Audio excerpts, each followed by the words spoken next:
Call आया। मैं generally जब तक सेफ नहीं रहता मैं उन नंबर जल्दी उठाता नहीं, लेकिन जब कंटिन्यूस नंबर आने लगे तो मुझे उसमें से एक आवाज़ केवल इतनी सुनाई थी कि मैं नायक शब्द सुनते ही मेरा माथा ठनका कि आखिर इतनी कॉल, वो भी नायक मतलब आर्मी से रिलेटेड। फिर तुरंत एक कॉल आती है, उन्होंने कॉल करते ही कहा मैं ब्रिगेडियर। तो ब्रिगेडियर कहते ही मैं समझ गया कि कोई अनहोनी होगी, तो मुझे ब्रिगेडियर साहब क्यों कॉल करेंगे।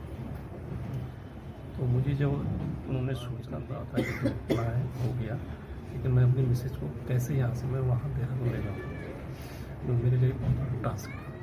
तो मेरे दामाद भी पहुँच गए थे क्योंकि वहीं पे पायलट है, कि आँखों में आंसू देख मैंने कहा ना अभी देहरादून चलना है हमें। तो उसने कहा अभी क्यों चलना है जबकि हमको 3-4 महीने बाद जाना है। तो मैंने कहा नहीं कुछ अर्जेंसी है। तो इतना कहने में ही वो दोनों माँ बेटे भाग पड़े। उन्होंने कहा ना कोई बात हो गई, आप हमसे छिपा रहे हो, अभी क्यों जाना है हमें।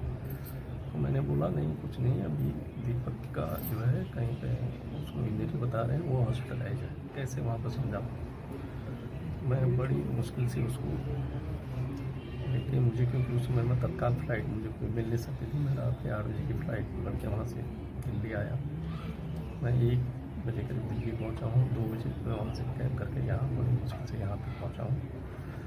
आज जो भी घटना है मुझे उस पर बिल्कुल भी अफसोस नहीं है, क्योंकि एक दिन सब ने यहाँ कोई अमर तो है नहीं, लेकिन मेरे बेटे का इच्छा ही यही थी, उसका शौक़ ही यही था।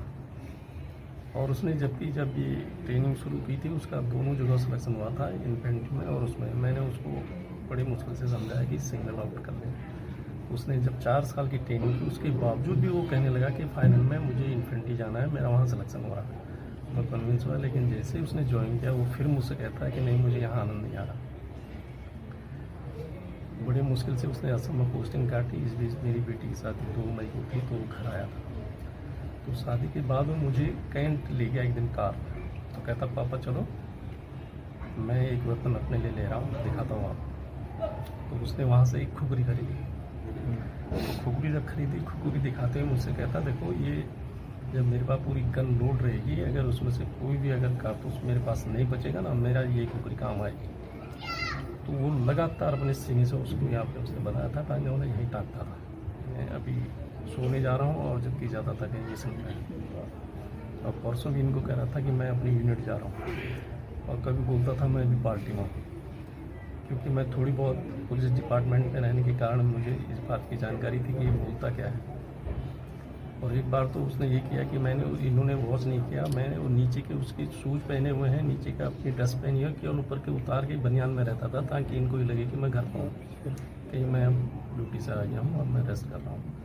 और उसके बाद मुझे या तो कहिए प्रभु ने शक्ति दी कि मैं अपनी मिसेज को बच्चों को यहाँ लेके पहुँच सकूँ। और अब भी मैं कतई नहीं रहूँगा, मैं कभी नहीं रहूँगा।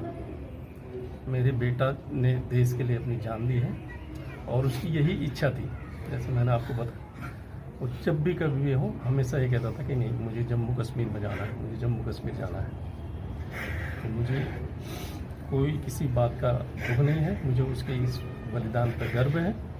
हाँ ये है थोड़ा सा कहना आसान होता है,